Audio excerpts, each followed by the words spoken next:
구호품 중단으로 교회는 어려워졌으나 자양의 의지가 강하여졌으며 그 해결 방법 중 하나로서 힘을 모으는 조직체가 필요하게 된 것입니다.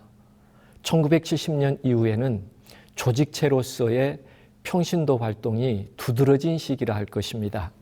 한국연합회는 1969년부터 시작하여 평신도들에게 전도 설교자로 준비되어 재림기별이 전국에 전파되기를 열망하였습니다.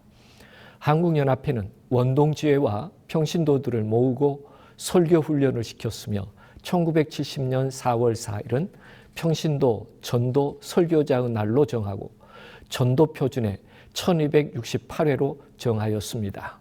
이 표준은 훈련된 평신도 한 명이 연중 4회 이상의 전도 설교를 해야 달성할 수 있는 목표였습니다.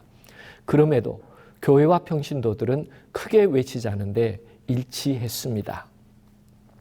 평신도 전도협회 회원 모집 운동에 참가한 교회 수는 총 27개의 교회인데 그 회원 수는 746명에 달하였습니다. 또한 평신도 전도 활동을 돕기 위해 세 가지 결의를 다지기도 했습니다. 하나, 1970년도에는 최소한 100곳 이상의 평신도 전도회를 개최하며 이를 지원하기 위해 20만 원의 예산을 책정한다. 둘, 보다 많은 평신자들이 선교 활동에 참가하여 최소한 안식일만이라도 지도자가 없는 미약한 교회를 조력하는 데 적극 힘쓴다. 셋, 특히 교회당과 사택은 있으나 지도자가 거의 문을 닫는 미약한 교회를 다시 일으키는 일을 대대적으로 전개하여 금년 안에 적어도 2곳 이상의 교회를 부흥시킨다 였습니다. 혹시 농업이나 시계기술이나 목공이나 기타 다른 기술을 소지한 헌신한 평신도들 가운데 지도자를 필요로 하는 교회로 이사하여 그곳에서 자기 기술을 활용함으로 자기 생계를 유지하면서 교회를 돕고자 하시는 분은 본 협회로 연락해 주십시오. 본 협회에서는 이러한 분들이 새 지역으로 가서 정착하기까지 재정적으로도 적극 협조해 드리고자 생각하고 있습니다. 많이 응모해 주십시오. 이런 호소에 많은 평신도들이 협력하여 참여하였고 무너진 교회를 회복하고 미개척 지역에 교회를 세우게 되었습니다. 아마도 1980년대 이전의 교회들은 이런 평신도들의 복음 정신과 헌신으로 개척된 교회들일 것입니다. 1970년 2월 광주 S대의 학생회가 발족되었습니다. 시내 3개의 대학의 8명의 회원으로 조직되었고 대학생과 학문, 대학생과 독서, 과외활동, 외국어 등 대학 전반에 걸친 심포지움을 열었고 안식일 교인으로 어떻게 대학 생활을 이상적으로 할 것인가가 논점이 되었었습니다. 초기 공중전도단들도 조직과 해체를 반복하였습니다. 청년의 소리 전도단은 1981년 12월 뜻있는 젊은이들이 전도단을 결성하여 보성 감정리교회에서 처음으로 청년의 소리 전도회를 시행하였습니다. 모닥불 전도단은 1983년 구례, 광양, 순천, 여수의 30대 집사들로 조직되었고 5일간 집집 방문을 하면서 설문을 조사하고 통신 과목을 전하고 가르치고 했는데 구도자도 여러 사람 얻게 되었고 결과도 좋았습니다. 그 후 3년 정도 1년에 2-3번 활동했으며 그때 어느 분은 방문해서 노크하고 사람이 없으면 좋고 있으면 겁나고 그랬다라고 후일담도 나누었습니다. 합회 선교부는 지역 평신도 협회를 구성하며 전남 동부 지역으로 활동하라 해서 해체하고 지역으로 하는데 숫자는 많아도 말이 많고 목회자들과 같이 하는데 모임도 단합도 전도도 안 되고 결국 서서히 사라지고 말았습니다. 호남 지역 내의 실업인들도 실업인협회를 조직하고 모임과 전도회, 후원 및 전도회를 실시하였습니다. 평신도 실업인들은 교회 개척을 재정적으로 돕기 위해 1985년 11월 5일 평신도 실업인협회를 창립하였습니다. 평신도 단체들이 전도단으로 구성되어 조직체계를 갖추고 평신도 선교를 주도하게 되자 그동안 헌신적인 평신도들의 선교 정신이 상대적으로 이완되었습니다. 합회에서도 전도단들의 선교 보고가 주를 이루며 평신도 선교 정신은 양분화 현상으로 나타났습니다. 1986년 설영철 목사께서 합회장으로 봉사하실 때에 호남 평신도 농업인연합회를 결성하여 활동하게 되고 당시 타 합회도 비슷한 활동들이 시작되었습니다. 1986년 6월 빛고울교회 박종유 장로께서 아들을 교통사고로 잃고 그 보상을 받은 돈을 청소년 사업을 위해 사용하도록 호남합회에 기탁하므로 그의 아들의 희생이 밑거름이 되어 연수원 부지를 구입하게 되었습니다. 1987년 4월 20일 야영장 및 수양관 부지 7,503평을 확정하고 그 후 광주 서북교회 배동자 장로 등 1988년 장막회 집회 시 성도들이 숙소 마련을 위해 약속한 헌금 등으로 현 미스바 연수원이 탄생되었습니다. 자생적으로 혹은 조직체로서 평신도들의 활동은 괄목할 만하다 하겠습니다. 어려운 교회들을 지원하거나 대부분 영혼을 진리로 인도하기 위한 활동을 목적으로 모였으며 하나님의 교회를 세우고 헌신하는 일들은 아주 자연스러운 일들이 되었습니다.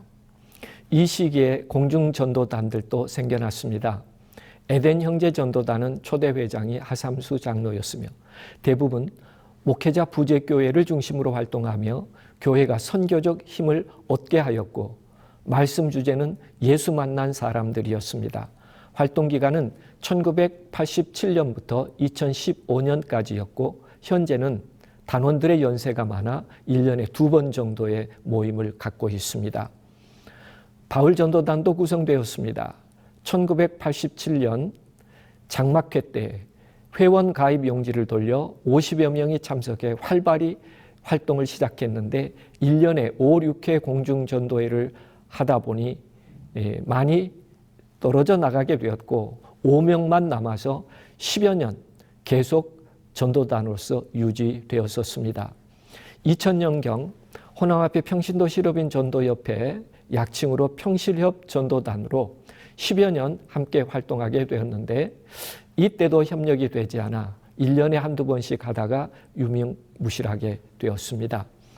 2014년 바울 전도단은 재구성하면서 호남 일대에 한 집도 빠지지 않고 세천사 기별 전도 소책자를 전하면서 1년에 국내 전도회 2회, 해외 전도회 1회를 진행하고 왔습니다. 씨 뿌리기 전도는 2014년 시작하여 처음에 2년간은 주 1회에 3박 4일을 하다가 그 다음에 2박 3일로 진행했습니다.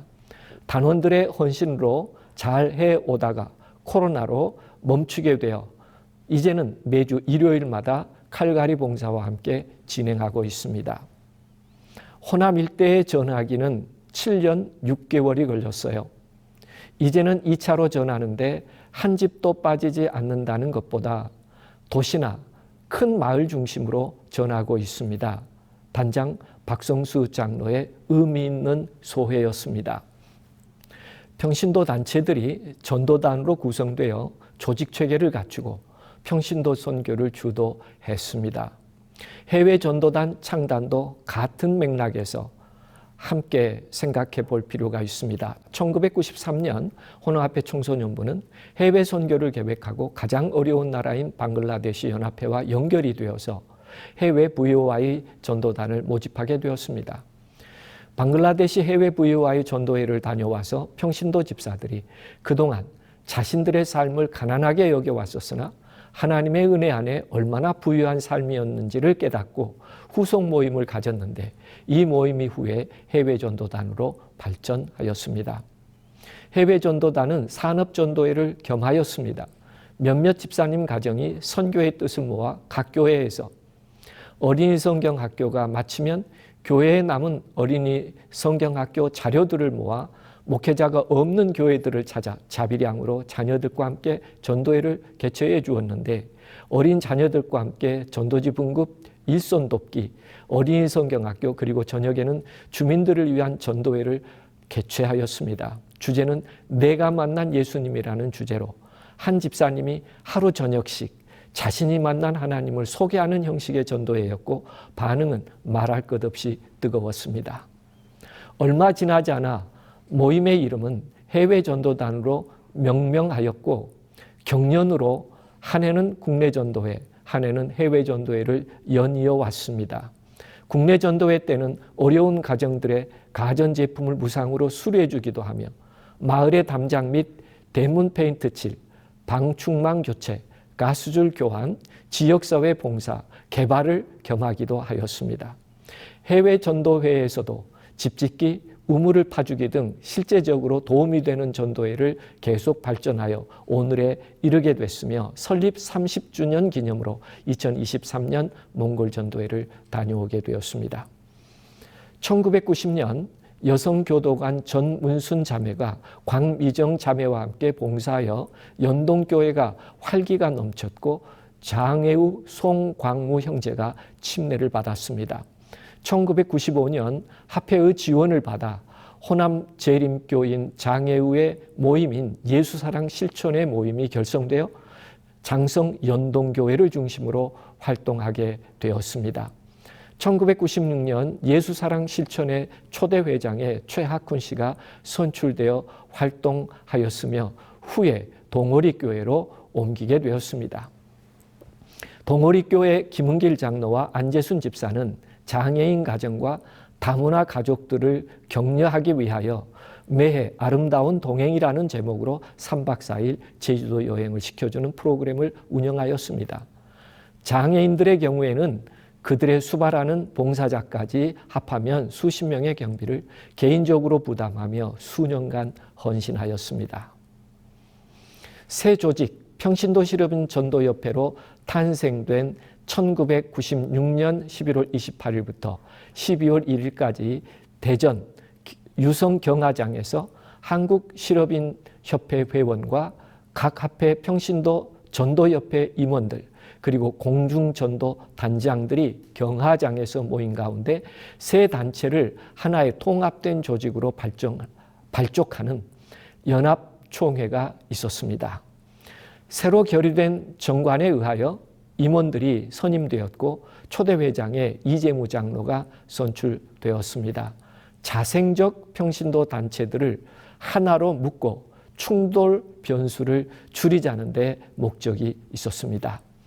호남 평신도 실업인 전도협회 창립총회가 1997년 1월 8일 오후 광주 본북교회에서 평신도 실업인 전도협회 창립총회를 하게 되므로 발족되었습니다. 임원으로는 회장 문장복, 부회장 전북 김태원, 전남 노순호, 총무 임승빈, 재무 정준양, 감사 김광수가 선임되어 수고하였습니다. 평실협의 초기 활동들은 1998년 1월 전남 중부 평신도 전도협의회에서 지군의 무교읍 지역인 관산교회 개척계획을 수립하고 동년 4월 관산지역 전도지 분급을 실시하는 중 당시 강진교회 한재영 장로가 장흥삼육중학교 교사였던 이종희를 만나 신앙을 회복시키고 구역예배를 보기 시작하므로 교회를 세우게 되었습니다. 1999년 11월 조용국 고국원 부부가 미국에서 나로도로 귀국하여 재림기별을 전했으며 2000년 9월 전남 동부지구 평신도 전도단 나로도 전도회를 개최하게 되었는데 참석자 80명, 수침자 4명이 나왔으며 동년 11월 4일 나로도 교회 건축 기공이 시작되었고 2001년 4월 7일 교회를 헌당하고 정식적으로 나로도 예배소가 시작되었습니다. 이와 같이 평신도 협회들의 활동은 지역적으로 크게 활성화되어 갔습니다. 호남합회 장로협의회 창립총회가 2001년 8월 18일 호남 삼육고등학교 강당에서 열렸고 장로협의회는 장로들의 발전과 선교 목적으로 조직되었습니다. 또한 호남합회 여성협회는 여성 주도적 선교 활동을 목표로 1998년 창단되어 1대 회장 이화영 집사, 2대 회장 김길숙 집사, 그리고 3대 회장 이화영 집사가 맡아 수고하다 합회 여성전도부장을 겸하게 되었습니다. 1998년 창단 이래 광주, 전남, 전북 여성협회가 함께 활동해 오다가 교통과 지역적 특성을 고려하여 2005년에 광주 여성협회, 전남 여성협회, 전북 여성협회로 나누어 활동하고 있습니다. 광주 여성협회 활동입니다. 국내 16곳에서 요리 강습, 치료 봉사, 집집 방문, 성경 교수, 부부 세미나, 발 마사지, 목욕 봉사 등과 같은 전도 활동으로 침례자 57명, 구도자 250명을 얻는 큰 수확을 얻었습니다. 아울러 국외 지역 선교는 중국 화룡교회, 러시아 하바로브스크, 일본 동경 한인교회, 대만, 몽골 등 8곳에서 활동을 하여 83명의 침례자를 얻었고 구도자도 250명에 이르렀습니다. 전북 여성협회 활동입니다. 2005년 발족하여 국내 10곳에서 어머니 교실, 건강 세미나, 수치료, 마사지 봉사, 1:1 성경교수 등과 같은 활동을 통하여 21명의 침례자와 구도자 220명을 얻었습니다. 아울러 국외선교는 대만 따리교회, 캄보디아 2곳에서 활동하여 침례자 60명, 구도자 63명을 인도하였습니다. 특히 여성 학대 폭력 예방 서명 운동에 주도적으로 참여하여 1,200명의 서명을 받기도 하고 건강 베이킹 교실, 여집사 수양회 등을 운영하여 여성 지도자 육성에도 큰 관심을 가졌습니다. 전남 여성협회 활동입니다. 2005년에 발족하여 국내 20교회에서 요리 강습, 건강 세미나, 가정건강 세미나, 1:1 성경교수, 발 마사지 등 다양한 맞춤형 전도 활동으로 70명이 침례를 받게 하였고 구도자는 400여 명을 얻게 됐습니다. 그 외에도 2011년 보성역에서 여성학대 폭력 예방 서명 운동을 주도적으로 활동하여 600여 명의 서명을 받는 등 지속적인 활동으로 교회와 지역사회에 큰 귀감이 되고 있습니다. 1997년 평신도 시럽인 전도협회로 통합 운영되기 전에는 최학봉 장로께서 평신도 협회 회장으로, 주여승 장로께서 시럽인협회 회장으로 수고해 주셨으며 문장복 장로님, 이후로 지금까지 문재택, 장흥룡, 심성수, 이성우, 김삼곤, 지성구 등 헌신적인 평신도 지도자들이 평신도 시럽인 협회의 일들을 이끌어오고 있습니다. 호남합회 21회 총회 회기는 평신도 시럽인 전도협회 산하 20개 지구로 편성하여 활동하게 하였습니다. 전북 4개 지구, 광주 4개 지구, 전남 7개 지구, 제주 1개 지구, 공중전도단 4개 지구로서 2007년도에 각 지구별 평신도 공중전도단 중에 13개 지구전도단이 공중전도회를 실시하였으며 2008년에도 13회를 개최하였습니다. 2012년에는 연합회 및 합회의 지구별 조직 대신 지역선교협의회로 행정단위가 재개편됨에 따라서 본 평신도 시럽인 전도협회는 지역선교협회 구성에 따르다가 2012년 6월 정관 개정을 통하여 부측에서 공중전도단을 삭제하였으며 지선협 활동을 협력하기로 하는 한편 지선협 간, 도농 간 상호 교류할 수 있는 장을 마련하기 위해 본회에서는 2013년 11월 호남 36중고등학교 운동장에서 제1회 호남 도농 나눔 페스티벌을 개최하였습니다. 참여교회는 31곳과 5개 기관이 함께했으며 품목은 쌀을 포함하여 50여 종이었습니다. 지금도 평신도 단체들의 헌신과 수고는 계속되고 있습니다. 제3세대 평신도 활동에 있어서 이전의 지역별로 혹은 자연 발생적으로 활동했던 새 전도 모체들이 평신도 시럽인 전도협회라는 한 이름과 함께 평신도 활동의 일원화로 재구성하게 되었고, 이는 경쟁이나 갈등 없는 선교 활동으로 더 효과적일 것이라 기대했기 때문입니다. 결과적으로 지역교회 평신도 전도단은 소극적 활동이 되었고, 외형적으로 합회 단위의 사업은 더 부각되게 되었습니다. 행정적으로도 평실업은 평신도 대표성을 공인받았고, 회의체 구성원이 되기 시작하면서 고유 목적 사업인 전도나 재정적 헌신보다 대외적인 활동에 더 강한 모습을 보였습니다.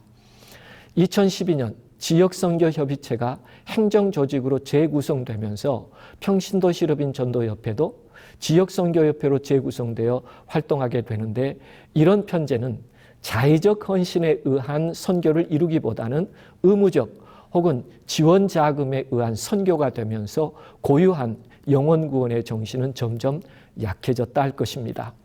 또한 여성협회의 활동들은 남성 위주의 평실협에 상응한 여성 조직의 필요가 되도되므로 선교 중심 혹은 지향에서 교회 내 여권 신장의 장으로 비추어지기도 했습니다. 그런가 하면 한국연합회 규정에 의하여 평신도 목사와 출판전도부장은 임명된 임기 안에서 목사로 호칭하도록 했습니다. 2013년 2월 16일과 3월 2일에 평신도 목사 임명 예배를 드림으로 한국재림교회 사상 첫 평신도 목사가 탄생하였습니다. 평신도 목사 제도는 2012년 7월에 한국연합회에서 도입하기로 결의하였기 때문입니다. 호남합회도 평신도 목사는 합회가 정한 기준에 의하여 합회 행정위원회에서 평신도 목사로 자격을 부여한 사람으로 정의하고, 장로 안수를 받은 자로서 교회를 개척하거나 이에 준하는 실적을 갖춘 자로 했습니다. 합회의 요청에 의하여 한국연합회는 진도 남북교회 강공수 장로와 온수리교회 조미원 장로와 석격교회 김초록 장로를 평신도 목사로 인준하기로 하였습니다. 조미원 목사는 곡성 관산 벌교 등지에서 자급사역자로 봉사하였으며, 강공수 목사는 1962년 침례를 받고 줄곧 진도교회를 52년 동안 섬겨온 것이 인정되어 평신도 목사가 되었으며, 김초록 장로도 호남 내 지역교회를 맡아 목양을 하였습니다. 2023년에는 오세룡 장로와 2024년에 이석진 장로도 신학을 공부하였으며 평신도 목사로 임명을 받고 호남교회를 섬기고 있습니다. 여성 장로 제도는 여러 해 논의된 주제였으나 교회의 필요에 따라 여성 장로 제도가 허용되었습니다. 호남합회에서 2024년 현재 안수받은 여성 장로는 다음과 같으며 신임받은 교회를 섬기고 있습니다. 직분으로서 장로보다는 기능으로서의 장로의 역할이 더 절실히 필요된다 하겠습니다. 호남합회에서 여성 목회자로 임용되어 교회를 섬기는 목회자들은 많지 않았으나 귀한 섬김의 동역자가 되어 일선교회를 섬기고 있습니다. 여성 인준목사 제도는 2007년부터 갑자기 시행되어 이명이 평가를 생략하고 인준목사가 되었습니다. 집례권을 위임받은 위임목사 제도는 2018년부터 시작되었으며, 위임목사는 목사 안수식에서 목사 안수 후보와 똑같이 안수를 받고 위임목사가 됩니다. 시대의 요구에 따라 평신도들에게도 목회의 영역을, 여성에게도 위임목사, 장로로서의 지도력을 부여하게 된 것은 더 발전적인 4세대 평신도 사역 중 하나라 하겠습니다. 호남 선교의 주력은 평신도들의 선교 열정으로 시작되었고, 대부분의 예배소와 교회는 평신도 지도자들에 의하여 운영되었습니다. 성서 진리에 확신을 가졌으며 성경 박사라는 칭호를 듣게 되었으며, 오직 진리를 증거하는 일에 열정을 다 바쳤습니다. 목회자가 소수일 때 지구 목사의 개념으로 한 목회자가 2-3개를 많게는 6개, 7개의 교회와 예배소를 함께 돌보았었습니다. 평신도 지도자들도 무교군과 무교면의 선교를 위해 그만큼 헌신적으로 사역에 동참하였습니다. 목회자가 교회 담임 목사로 주재하면서 선교 사역의 주체가 점점 목회자에게 의존되었고 상대적으로 평신도들이 직접 선교하는 일들이 줄어들기 시작하였습니다. 목회자가 대부분의 교회에서 담임을 하게 되면서 구역반, 제자훈련, 공중전도 등 교회 선교 프로그램에 의한 전도가 평신도가 직접 성경의 진리를 가르쳐 영혼을 구원하는 일들을 현저하게 감소하게 하였는지도 모릅니다. 불원간 목회자 수가 교회 수보다 감소하게 될 때를 대비하여 다시 평신도들이 활동을 재개할 시점이 올 것이라고 예측됩니다. 지금부터 한 평신도가 있는 곳에 예배가 가능하도록 훈련된 평신도들을 준비하는 일이 필요하다 하겠습니다. 현재 호남 지역의 제7회 예수 재림교 선교 활동과 교회의 상황을 더 세밀히 분석해보고 미래에 대한 전망과 영적 비전을 다시 세워야 합니다. 교회가 현재 직면하고 있는 과제와 어려움은 무엇인지, 이를 극복하기 위한 전략은 무엇인지 살펴보고 선교 활동이나 교회 발전을 위한 새로운 방향성을 모색해야 할 때입니다. 이런 측면을 통해 호남 앞의 선교 역사를 조명할 수 있을 것이며 각 부분에서 목회자, 교회 지도자, 교인 그리고 지역사회의 역할과 상호작용을 주목하여 더욱 풍부한 이해를 얻어야 합니다. 무엇보다 결실의 연령이 낮아지고 있어 미래 세대인 어린이 청소년에 대한 투자와 신앙 심성의 함양을 위해 보다 많은 접근과 투자가 필요하다 하겠습니다. 언제부터인가 재림교회 내에서 선교 비전과 가치를 공유했던 구호들이 사라졌고 방향성도 희미하게 되었습니다. 재림 기별을 이 시대 안으로 온 세상에 전파하자. 그리스도의 사랑이 우리를 강권하시는도다. 이런 함성이 교회에서 사라졌고 함께 선교 의식도 사라졌습니다. 교회 성장과 쇠퇴의 사이클로 소개되는 목적 지향적에서 직무 지향적으로 변하며 끝내 제어 지향적으로 흘러갈 때에 그 현상은 목적을 잃어버린다고 했습니다. 어쩌면 호남 앞에도 이런 현실에 있는지 점검해 봐야 할 것입니다.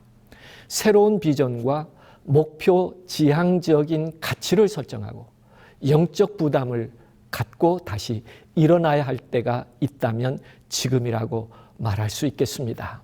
이런 열정을 회복하기 위하여 한 사람 한 사람의 중요성을 강조해야 할 필요가 있겠습니다. 첫 번째는 정직한 본성을 깨우라입니다. 시대가 변해도 정직한 사람으로 존재해야 합니다. 왜 종교인이 필요한지, 어떤 종교인이 필요한지, 정직이 재산이라는 가치를 추구하는 재림성도들이 많아야 합니다. 자기 희생이 바탕이 된 정직한 그리스도인이 되어야 합니다. 두 번째로는 재림기별과 신조의 공익화와 사회화가 필요하다 하겠습니다. 안식일도 재림도 지역사회의 안식과 희망이 되도록 변화시켜가는 일이 필요하겠습니다. 자기 희생이 바탕이 되지 않으면 혐오 종교일 뿐이기 때문입니다.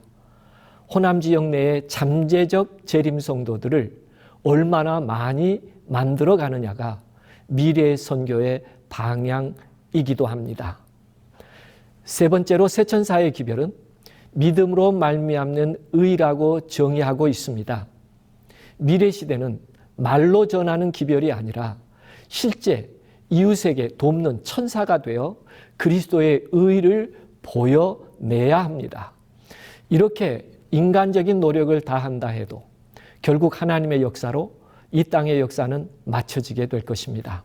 마치 애굽 문명 시대의 요셉처럼, 바벨론 제국의 다니엘의 세 친구처럼, 페르시아 제국의 늙은 다니엘처럼 하나님이 쓰시기에 준비된 단 한 사람만 있어도 한순간에 제국 전체에 여호와 하나님이 어떤 분이신지를 드러낼 수 있으셨습니다. 호남 앞의 미래는 양적 성장도 반드시 이루어내야 하지만 하나님께서 마지막 시대에 쓰실 수 있는 한 사람이 되는 운동을 해가는 것이 더 희망적일 것이라 하겠습니다. 미래 선교는 수단과 방법이 아니라 사람을 변화시키는 일에 달려있기 때문에 그렇습니다. 호남 선교 110주년 이후에도 성령께서 함께 하셔서 교회마다 성도마다 하나님의 뜻과 하나님의 영광을 위하여 살며 하나님의 나라가 이 땅에 일어나는 역사가 일어나고 머지않아 오실 예수 그리스도의 영광스러운 재림을 다 함께 맞이하게 되기를 바라며 호남 앞에 선교 110주년 기념 도전과 응전에 대한 역사의 이야기를 줄이겠습니다. 그동안 척박한 호남 농원을 위해 헌신한 한 분 한 분 모두에게 경외와 감사를 드리며 맺겠습니다. 감사합니다.